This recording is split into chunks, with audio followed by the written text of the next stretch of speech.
Thanks, Katrina, Dr. Henry, and Rob.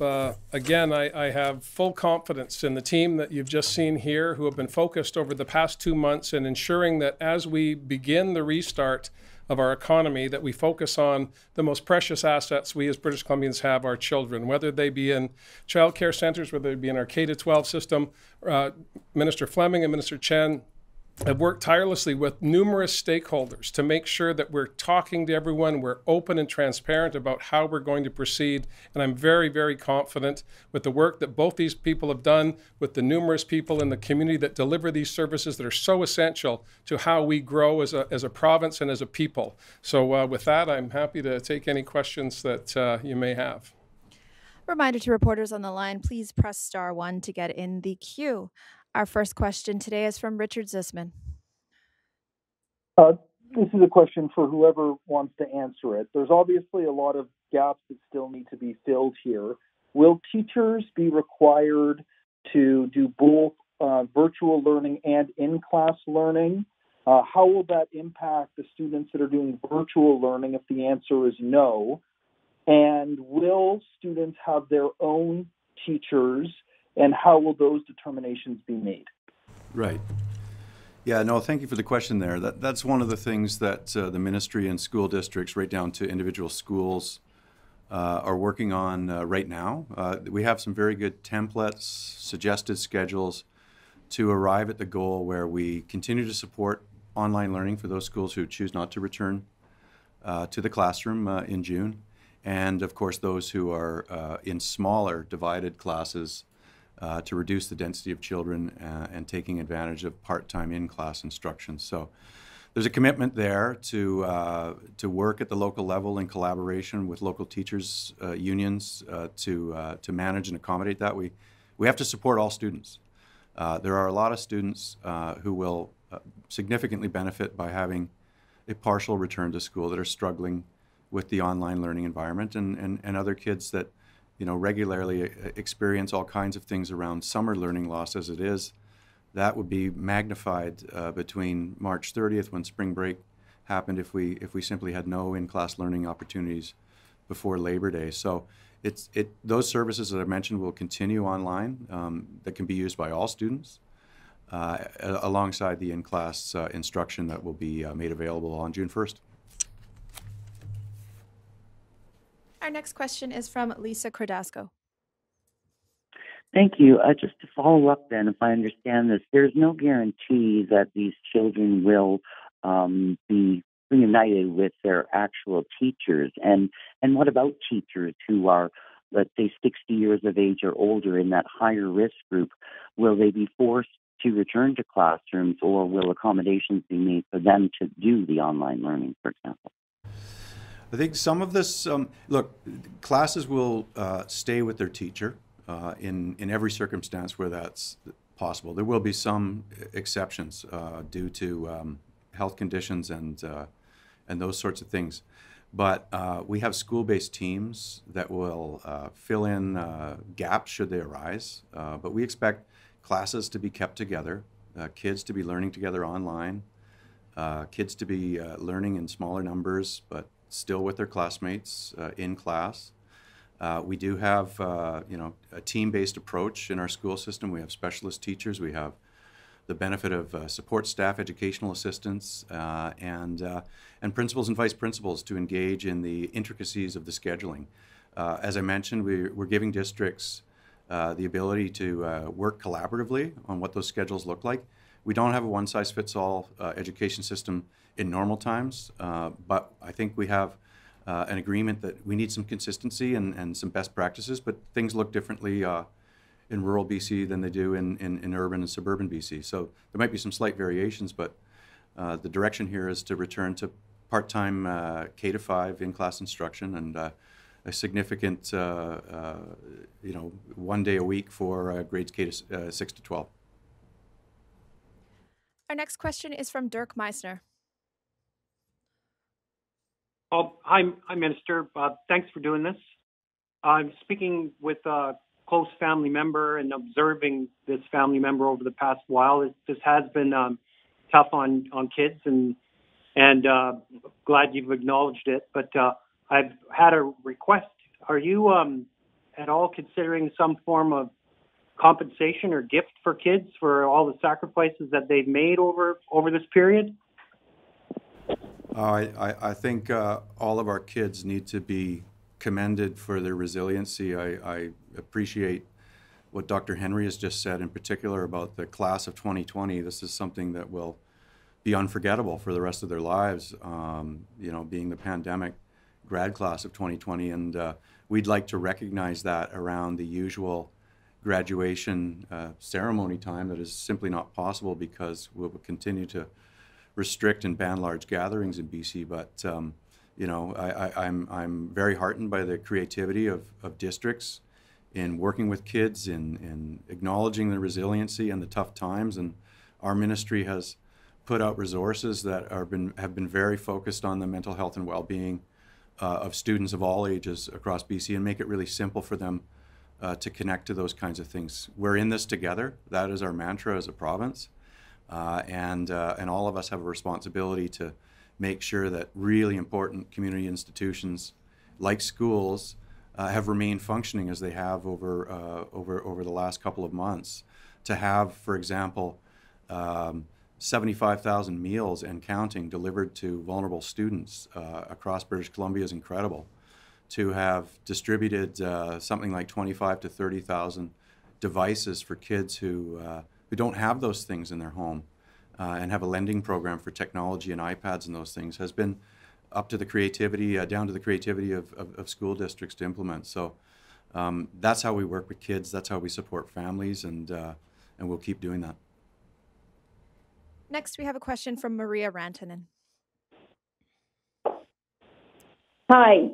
I'm just wondering, I understand that for the younger students, socialization has been something they've been missing out on, and they'll be getting a little bit of that. But I'm wondering with the upper level high school students who are preparing for post-secondary, how are you going to ensure that they're getting academically prepared consistently across the board, with many of them planning to go to university either this fall or next year? Yeah, no, thank you for that question around transition to post-secondary education. We made the assurance way back on March 17th when we initially announced the direction we were taking on suspending in-class instruction, that kids weren't going to be penalized simply for you know, being thrown into a pandemic. We were going to make sure that everybody on track to graduate will graduate. We have worked with post-secondary education leaders to make sure that, you know, allowances around transcript is done without disruption, and that there be a generous consideration for everybody that wishes to complete school and move on to the next phase of their life. And that's the kind of collaboration and cooperation we've been seeing. Teachers and support staff have been working incredibly hard. That has to be acknowledged in our school system. And some of those are specialist teachers like guidance and career counselors who work with students. So, you know, they've had to work over the phone, they've had to work remotely using video conferencing technology, but they've been keeping track of their students and ensuring that they're getting the help that they need. I think it will be a benefit to senior secondary school students to have that one-day return to class, to be able to have some face-to-face time in very reduced numbers, of course, only 20% of the usual student body being in a building at one time, but to have that contact and to be able to complete their coursework and finish their school year with this high degree of confidence, and to you know, to know that everyone's doing their best and things are going to be okay. Our next question is from Justine Hunter. Oh, hi, thanks. And I'm going to try and jam in a double-barreled question here. The last question was about the consistency in academics, and it's with all this flexibility between the different districts. I'm wondering if you're worried about inequities between the districts and the kind of quality of education that kids are getting. But also, we've had teacher shortages in many areas going into this, and I'm wondering what it's going to look like if we're going to have increased teacher absences. If every teacher is supposed to self-isolate if they've got a sniffle, which I understand the reason for that, but how do you deal with the HR piece of that? Yeah, I think there's a variety of strategies. I mean, in a rural district, there's some schools that are so small they don't have a full-time principal. We're going to have district principals provide those roles in large districts, large schools. And in working with the children of essential service workers, the TTOCs, the teachers on call, have been incredible, stepping up and working with those kids, and they'll be available to fill some of the gaps you suggest. Might need filling going forward with the partial return to in-class instruction. And the second barrel of your question, you'll have to remind me. Inequities between districts. Inequities between districts. We're releasing a number of documents that bring consistent, clear direction today around the new health and safety protocols, what to expect.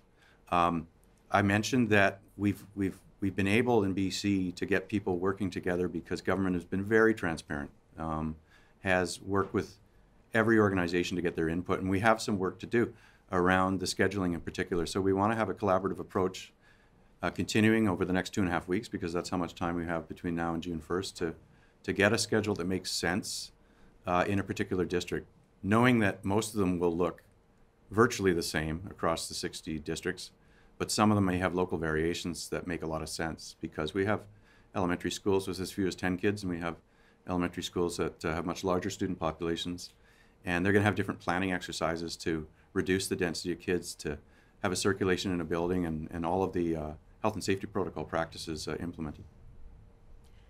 Next, we'll go to a question from Tanya Fletcher. Oh, hi there.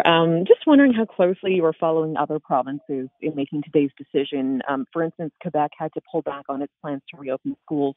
What other jurisdictions, other provinces, or even countries have you looked at as a model for how to or how not to do things, especially if we anticipate a second wave in the fall? Yeah, of course we're following Quebec because outside of the Greater Montreal area, they have resumed in-class instruction this week.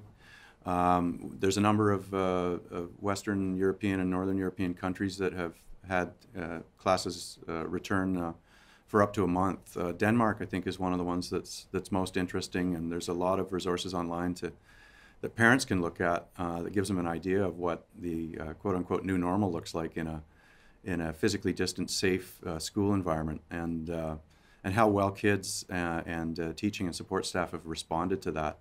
So I would say Denmark has been very instructive. New Zealand, of course, we've been in close contact. My deputy minister has been in contact with his counterpart in that jurisdiction. We're looking at some other Scandinavian countries as well. So through the OECD, the Organization for Economic Cooperation and Development, there is a international table that is looking at pandemic best practices in the school system. So there's a lot of things that inform us. But the greatest influence, quite frankly, on the discussion and what's got us to the point today is the leadership of Dr. Bonnie Henry, the Provincial Health Office, and working with the CDC, WorkSafe British Columbia, and all the employee groups and partner organizations to have a Made in BC approach. So we have, yes, looked at and learned from other jurisdictions, but we've also put into effect some protocols that are for the BC situation that will work well to keep people safe and get kids back in some reduced form, albeit returning to in-class instruction. Our next question is from Lisa Yuzda. Ministers, sort of doing a double barrel as well. What accommodations will be done for ECEs and teachers who don't feel safe coming back to work? And with that, will that make up for people who are hearing about layoff notices? Will that make up for the teachers who may be laid off that they will be filling in? And also, will ECEs and teachers be tested regularly like frontline workers are?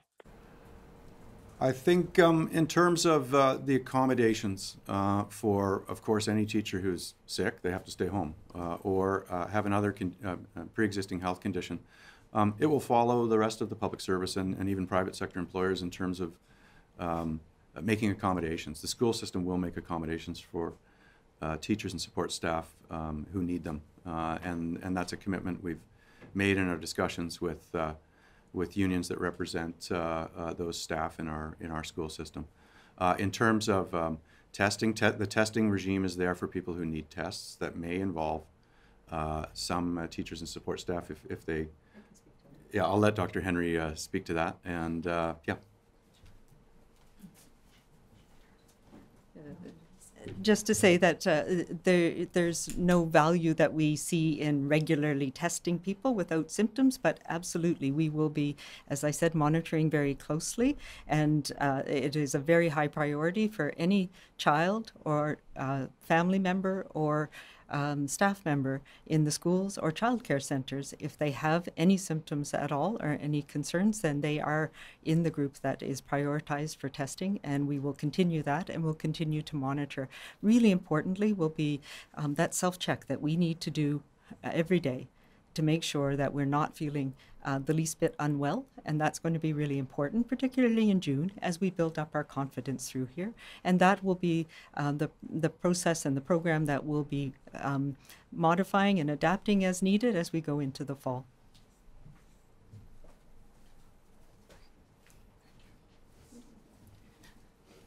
And in terms of early childhood educators, as I've mentioned, that it is really up to the provider or early childhood educator to decide when they can safely reopen or come back to their more regular capacity. Childcare sector is very diverse. There are so many different ways of operating a center. I've heard from, for example, small family childcare provider who has a senior at home or a family member who may have some health concerns, so they don't feel safe to reopen their center, and that is up to their decision. They know their operation the best, and following public health officer's guideline, we know childcare can safely reopen, but there are so many different situations, so we definitely want to trust our early childhood educators and providers to decide what's the best for their center. And that is why our temporary emergency funding provides support to both centers who are open and also centers that are closed, so we can go through this recovery phase together with the support available and be able to come back and serve parents' childcare needs and really our community and economy needs when the pandemic is over. Thank you. Our next question is from Alex McKean. Hi, thanks. Yeah, I would like to ask a little bit more about exactly how these social distancing measures are going to work in classrooms. Are we going to have hard limits on the number of kids that can be in any classroom at one time? And are more creative options being explored, like having kids do class outside, as we've seen in some of the other jurisdictions that have explored going back to school? Yeah, no, thank you for that question. The main way to reduce the number of kids is by having a part-time return to instruction. So dividing the class in half, of course, ensures that physical distancing and reducing physical contact between kids is possible. There are instructions around desk configurations. There are suggestions around how to avoid any congregations in any one part of the building. I suspect schools will utilize the outdoors. They'll utilize large open spaces like libraries, gymnasiums, all kinds of things to be able to have the maximum amount of space possible. And that's contemplated in the planning documents that have been circulated in the workplace health and safety protocols. So that's very much, that is very much the responsibility for every school district in submitting their plans to the Ministry of Education for approval, how they're going to manage those protocols that set those expectations.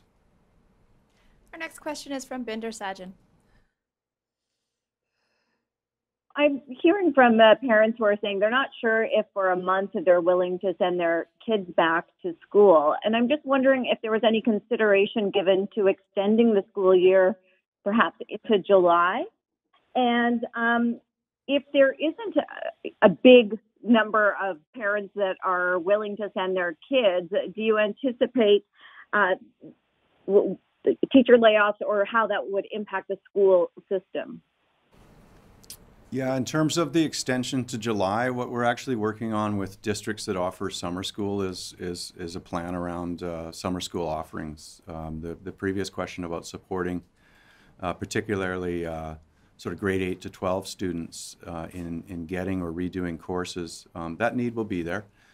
So we're going to have some direction about summer school and where those are typically offered in districts. That I think was the consideration that needed more urgent attention and was quite frankly easier to accomplish than changing the the school schedule around calendar months. The other part of your question was, I'm just had a little bit of a hard time hearing it. What we're expecting in BC is and districts have planned for this in their budgeting exercises, is we have very strong domestic enrollment growth. We know there's some vulnerability around international students and what might be possible. Districts are budgeting prudently in those situations. I mean, some of them are looking at a reduction, but not an absolute collapse of international students, and I think that's a realistic way to proceed. So international education is going to continue to be a feature, but it is going to be challenged, and we're going to work with districts who have those programs. We'll make sure that where there are teachers that may be a surplus because international students are reduced, that they have opportunities to teach domestic kids, that they have ample opportunity for reassignments. We have distance learning programs, those sorts of things. But we'll have a better idea closer to September. We'll know, for example, how much retirement there has been this year, and also how much enrollment growth is coming in. We may see students coming from other parts of Canada into BC, as we have seen in past years. All those sorts of things are sort of in play, but we have a situation where we have enrollment growth domestically in BC that's quite a lot different than from 10 years ago. So teaching positions have been very much in demand. They will continue to be in demand, and we'll work with districts on the changes in terms of the contours of how they deliver things like international education programs. Next, we have a question from Jane Said. Oh, hi. I was just wondering what you've been hearing from parents so far about whether they are wanting to send their kids back to school, or whether parents are concerned about that. And I'm also wondering about how you will deal with like the physical space in schools, in that some schools were dealing with a certain amount of overcrowding before the pandemic hit. Right. Yeah, I think you're hearing I've certainly been hearing a number of different things from parents, depending on what their situation is. It has been a struggle for those who have returned to work, and they're not able to oversee and work with the teacher and their child. That has pulled them in many directions. There has been, everything ranging from frustration to a lot of patience and understanding, and some students absolutely thriving as best they can under a brand new delivery model of education that we created out of thin air. So there's been a range of responses. I think there has been some frustration, understandably, from parents who were accommodated by the school system because their child has recognized special learning needs, has the expertise and help of specialist teachers and support staff that's missing under stage 4, where we began to offer full-time learning for the children of essential service workers. We put a big emphasis on having vulnerable students and those who have special learning needs to get them back in the school system, and some districts have done a tremendous job doing that. But I think this return to part-time in-class instruction that's available to everyone should they choose to take this opportunity, I think is going to be good for students. As I mentioned at the outset in my remarks, kids learn better around their peers. They learn better when they can ask questions and receive direct attention from their teacher and support staff in a building. There's no question about that. So I think the parent opinion around their experiences has been pretty measured, very patient, and very engaged, which is good.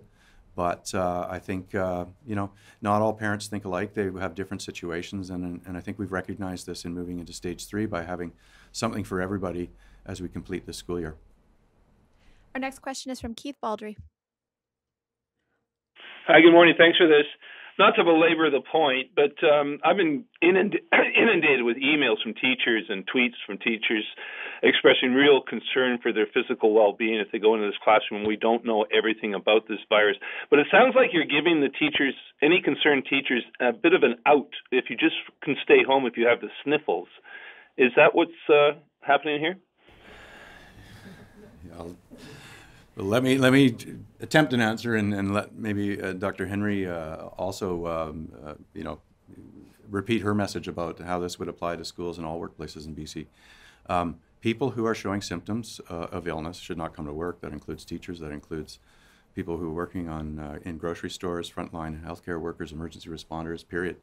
We have worked, as I said, for a number of weeks with education unions on developing a very strong health and safety protocol, and that's being released this morning. So I have no doubt that there is fear and anxiety. There is from every working professional in BC, and that's okay. I think the more information we give about how we're making workplaces safe, the better. And I think we've seen from teachers who are back in classrooms in other jurisdictions, it starts that way, and comfort levels grow as they see how to keep buildings safe and the school environment safe. We have time for one more question, and it's from Cindy Harnett. Oh, hi. Thanks for taking my question. Just wondering, will you be reopening school playgrounds, specifically putting basketball hoops back up, and if so, when? Yeah, I'm going to let Dr. Henry have a crack at that one. Get him off the hot seat, I guess. Yeah, so those are some of the things that we're looking at. There's still challenges. So some parts of the school playgrounds absolutely will be open, because that's a place where you can have outdoor learning. And that'll be really important. What we are trying to still look at is, how do we ensure that kids aren't being given those opportunities to transmit the virus between each other? So physical contact and maintaining physical distances and cleaning protocols are all incredibly important. So it's unlikely that all of the playgrounds will be open for all use, but we will certainly be looking at the schools and how the outdoor space in the schools and around childcare centers can be used safely for kids in the coming days, for sure. That's all the time we have for questions. I'll ask the Premier to come up and provide some concluding remarks. Great, thank you very much. And I'll just say, Keith Baldry, the hoop's still up at my place, and with physical distancing, you might be able to get by me. But with that, I want to thank both ministers for the extraordinary work that they've done to collaborate with all of the stakeholders involved in the K-12 system and our emerging childcare system, which we have seen over the past number of months is critically important to the development of our economy. For those who thought that childcare was a nicety, it would be nice if we could, I think that the transformation in how the whole community's looked at the importance of childcare has really been transformative for us here in government, as well as those in the sector. So I'm very excited about the future. I'm very excited about the future for the grads of 2020. This is a time of year. I've been 15 years as an MLA, and for 15 years I've been going to grad ceremonies in my communities in Langford and in Souk. And I go every year because it gives me hope as I watch young people cross the stage and get their Dogwood certificate. It gives me hope that the next poets and artists and contractors and tradespeople, doctors, nurses, the whole gamut of society is contained in the class of 2020. And to each of you I say, go hopefully forward into a future that is yours to make. If you can survive the pandemic of 2020, come out of your high school with your Dogwood certificate, the world is there for you to explore. It will be a small world for the foreseeable future, but it will get bigger. As Dr. Henry says, it's for now, it's not forever.